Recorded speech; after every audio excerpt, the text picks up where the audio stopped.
Today we're taking a look at Adverse, an atmospheric first-person platformer and archery title from the developer Loneminded. It is available starting January 22nd on PC via Steam, as well as Nintendo Switch and Xbox One for the price of $5.99, with other platforms to be confirmed at a later date. Loneminded has a history of producing first-person platformers, but with the addition of the archery challenge in Adverse, I think this elevates him to a whole new level. That's not to say there aren't things that I think could or should be added, but we'll talk about that in just a minute. Hey guys, it's Cody with Indie Game Pulse, where we bring you the hottest indie games with the coolest memes. If you want to find out about the newest and best indie games and hear genuine reviews from an indie game fanatic like yourself, click the subscribe button and notification bell to make sure you don't miss another video. I was given a review copy of the game, but I've done my best to stay objective in my critical evaluation. Let's get into it. In Adverse, you play as a nameless, faceless archer trying to make your way through 40 different levels in 8 unique worlds, simply starting on one end of a level and making your way through the door at the other end. And I'm being facetious when I say simply, because you have to run, jump, double jump, slide, and dash your way through each level, while also avoiding enemy lasers and simultaneously shooting the enemies with your bow and arrows. If you die by falling off one of the platforms, you will be reset to the beginning of the run. The gameplay can at times be fast and frenetic, with you just running for your life to get through the door, but each run you're scored not only on your speed, but also on how many enemies you defeated. Points are deducted for any droids left behind, as well as how many times you were hit by their lasers. A leaderboard is also shown at the end of each run to show how you stack up against other players, and this is where the game really hooked me. As a competitive person, it took me about 5 hours to play through the game the first time. I would finish my first run through a level and then be last on the scoreboard and think, I can do better, so I'd run it again. Then I would be in the middle of the scoreboard and think, I bet I can be at the top, and cue the training and sweating montage. But seriously, with many of the runs taking less than 30 seconds, it is an addicting gameplay loop.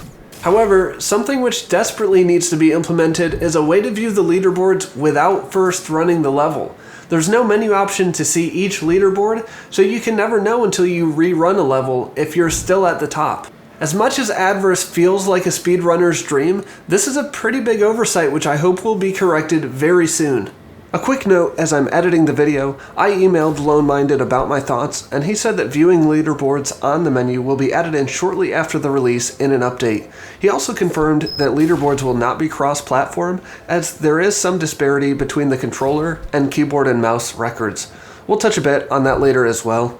Anyway, back to the review. Let's talk a little bit more about the gameplay, because I know a struggle that I have with first-person platformers, and probably a lot of you feel this way too, is that it's hard to tell where you're landing when you can't see your feet. While there is a learning curve in Adverse, I felt like the mechanics were fair, and if I didn't make a jump or overshot a landing, then it was something that I could easily fix. But be warned, this happens a lot. It's just the nature of a platforming game. There is a much steeper learning curve on the targeting and shooting of your bow and arrow. I played on keyboard and mouse, and there is no aim assist for my Call of Duty boys out there. Got him! But the game does a good job of slowly introducing all of the mechanics and enemies to you, and ramping up the difficulty and pressure as you progress, until you get to this world, and you're like, oh crap, I was not ready for this. Each of the 8 worlds brings a new enemy or platform mechanic and keeps building on your previous experience, which is awesome. By the end of my 5 hours of playing, I went back to the first world and absolutely flew through it. My twitch reflex aiming had become so much crisper without me even realizing it. I began to feel like Robin Hood, taking down foes as I pleased with relative ease. I continued to spend the next few minutes claiming the top time on all but the last stage of World 1, where Relics had set an insane time that nobody could even get close to. Until now. I'm about to end this man's whole career. Cue another sweating montage, because I actually had to clean off my mouse after this one.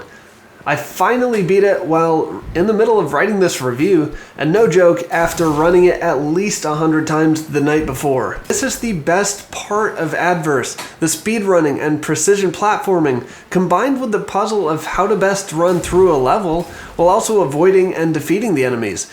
It's grindy, it's challenging, but finally nailing that winning run is such a rush.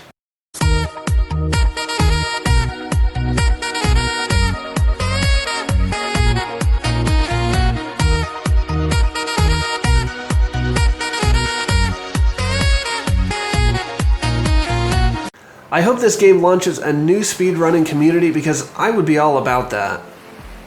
You may be asking, is there a story in Adverse? No, or if there is one, it's so minimalistic that I missed it. And I am a little dense, so it's possible. At the end of the last world, there is maybe a hint at something, but I just didn't get it. But that's okay, this isn't a story game, it's all about the action and the platforming. And for the price, the missing story can certainly be excused. The art in Adverse is idyllic and peaceful, in stark contrast to the laser-toting droids that you encounter around every single corner. I love the atmosphere of each distinct world, most of them filled with a glowy, ethereal kind of feel, and they're built in a low-poly style with rich and vibrant colors that just make you want to sit down on a picnic blanket and have a sip of tea. And the soundtrack accentuated that feel, with calm, classical-themed music, the kind of thing you would hear on Spotify's Focus or Relax playlists, and it helps get you in the zone as you hop, skip, and jump your way across perilous platforms.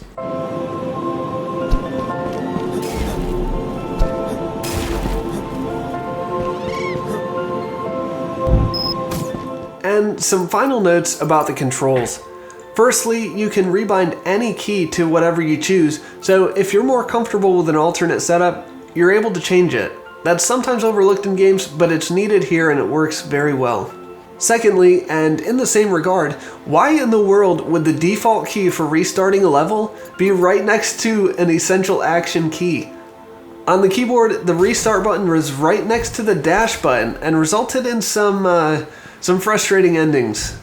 I would recommend changing that binding as soon as you open the game.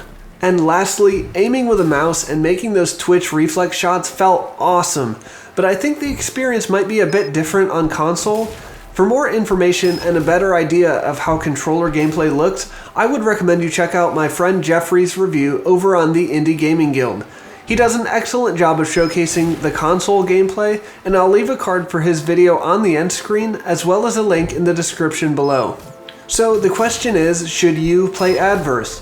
I think there are a few of you who might not enjoy this kind of reflex platforming and shooting, but I thoroughly enjoyed all of my time playing Adverse even after I had beaten my first playthrough.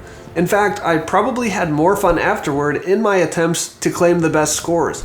Leaderboards do need to be added though, so I can know when it's time to reclaim my rightful place on top. The price of $5.99 for this game is an incredible deal. That means I paid a little over $1 for each hour of playtime, and boy was it worth way more than that. If you can overlook the lack of story and just enjoy the wonderful worlds and precision platforming and shooting, then you'll be golden. I highly recommend Adverse and look forward to seeing how the community and leaderboard builds up. Thank you so much for watching my review of Adverse. If you enjoyed the video, please subscribe so you can be notified when I publish my next indie game review, and let me know in the comments what you think of Adverse. I'd love to hear from all of you out there.